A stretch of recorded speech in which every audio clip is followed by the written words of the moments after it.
What stories are told to the children in Venezuela? But for sure, our next evaluator introducer does know, because he's from there. Luis, please come on the stage.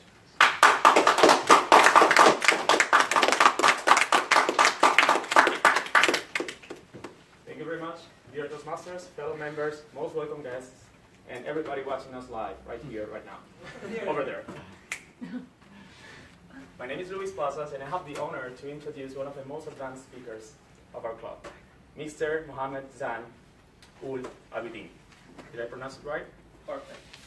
Basically, he's not only our president, but also, at least I'll talk about myself, my friend, and an inspirational leader, I must say. And that's what he exactly has to do tonight, to inspire all of us. But before entering and talking a little bit further about his specific projects, I'd like to talk about a couple of facts that we might not know about Zen. The first one is that, in fact, he used to be shy. At least that's what he says, at least that's what he claims over a year ago. He wasn't as open and, so many cameras, and extrovert as he is right now. And that's an inspiration that we can take from him, actually. And I would say that now I relate to him, because the person I see right now is an outgoing person. And the second thing is that he used to do sports, believe it or not. He was my fellow runner. At some point, actually, when I met him, he was from time to time posting that he did 5 kilometers, 6 kilometers, and so on. And at some point, I also told him, maybe we'll run together one day. But now he's a Toastmasters, he's a president, so you can imagine how much time free he has.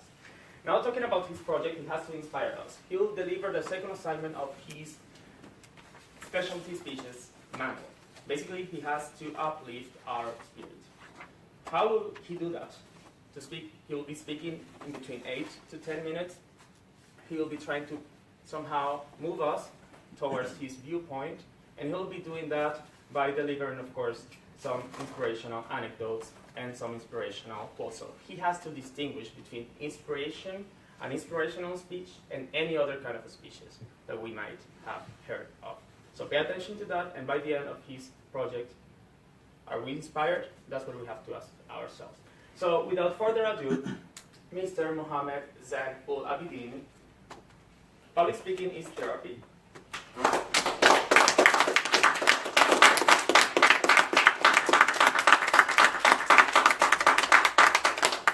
Public speaking is therapy, Mr. Mohammed Zan Ul Abidin.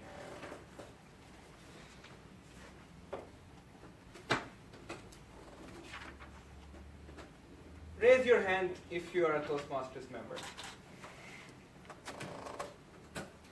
Quite many.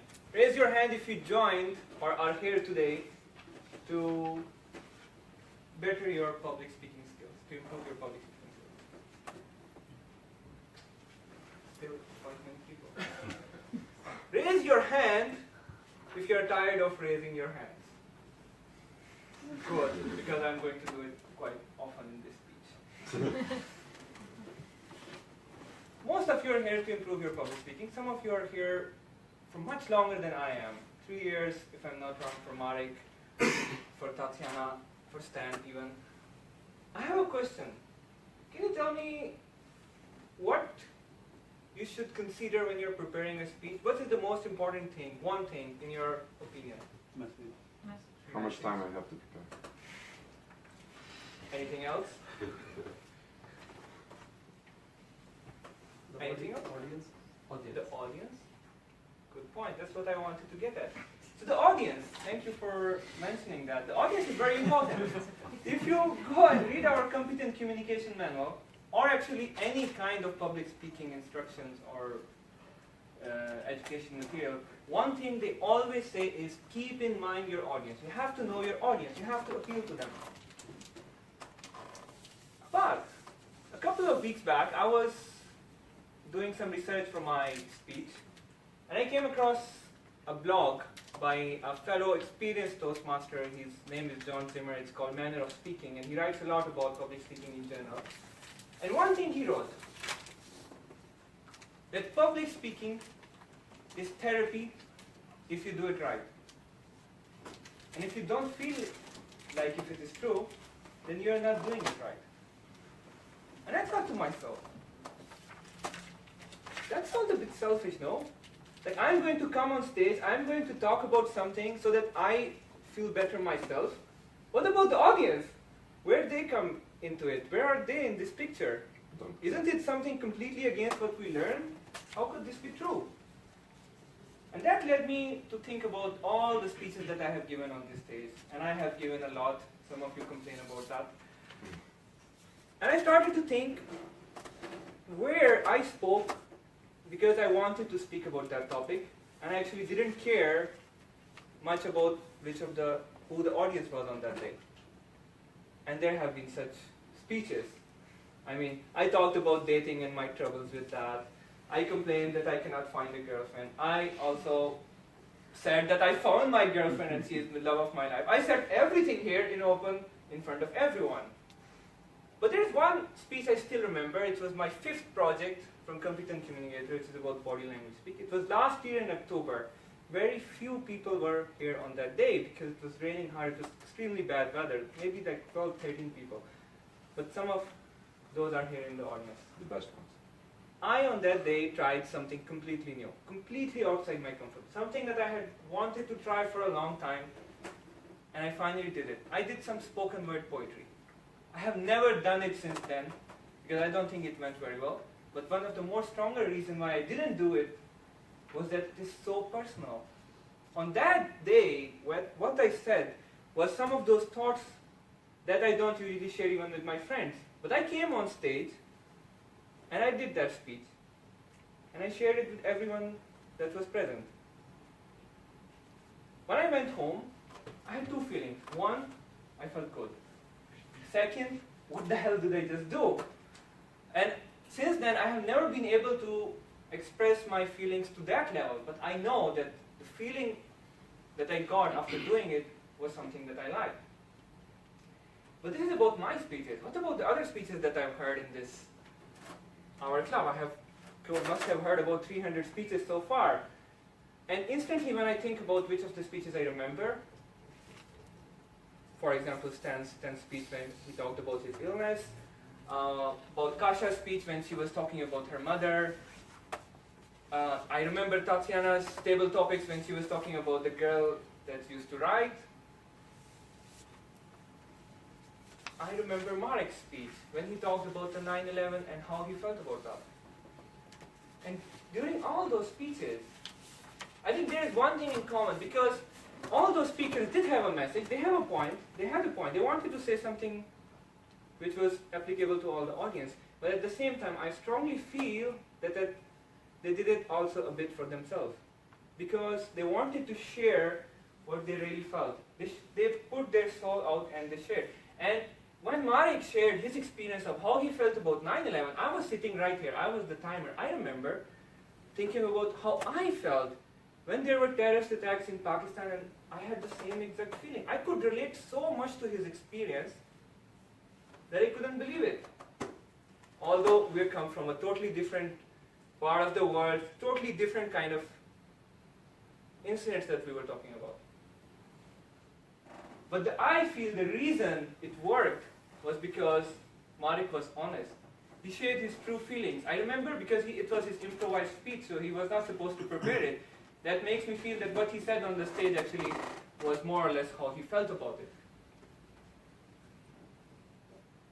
But that's our members. What about other speeches?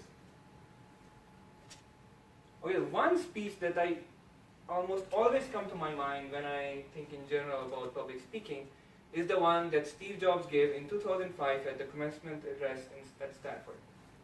Yeah. You have to keep in mind, this was 12 years ago, this was a bit before even iPhone came. So Apple was not that big a deal that it is today. Yes, they had iPod, but that's all they had that was cool. But that Steve Jobs speech was still is one of the most watched speeches. And when you really look into that, what is that? What did he say in that speech? He talked about his life. He told three very important stories from his life.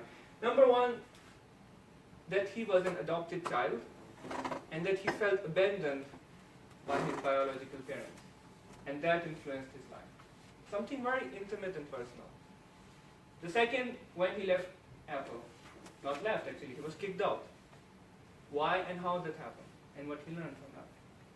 And the last one, he shared with everyone that he got cancer, and that he does not know how long he would live. All of those three things, of course, at the point, there was a message. He wanted to inspire us to connect the dots and to think in that way. But don't you think that Steve Jobs, by sharing those things, felt a bit better? Didn't sharing his inner feelings, in his inner thought, really intimate thoughts? I mean, I have met a couple of people who have been adopted. They would never come to you and say that, I feel abandoned. That kind of feeling, someone doesn't even share with very close friends. And he shared with thousands of people at that university on that day. That was also therapy.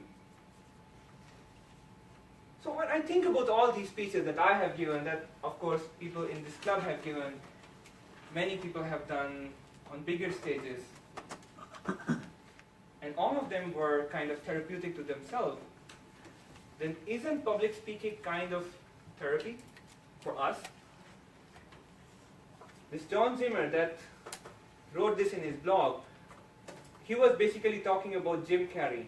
And if you have been following news, Jim Carrey has not been making any movies recently, but he has been crazily painting a lot. He turned his whole home into a studio and he paints all the time. And recently he released a short documentary where he talked about how painting lets him explain his inner soul.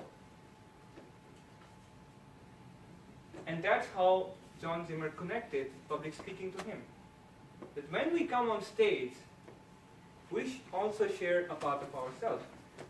Just like painters and musicians are artists, and every time they do something, they put a little bit of themselves into their art, the same is true for every public speaker. When they come on stage and they share anything, they're also sharing a part of themselves. And that is the most important thing that we have to remember when we are preparing our speech. Do not shy away from those feelings and those fears and those inner thoughts that we have and that we know that we want to share, but we don't share because we think it is not the right way to do it, because audience will not like it. You have to share them, because that is exactly what audience connects with. Guys, my message is simple. Public speaking is therapy. And every time you come on stage, you have to share a part of your soul.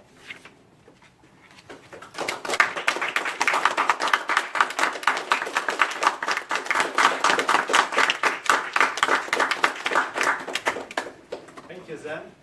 Now when as kids read the wrong book, and we know how we can leave the impression out of us. Okay, now please take a minute to write an evaluation for Zen.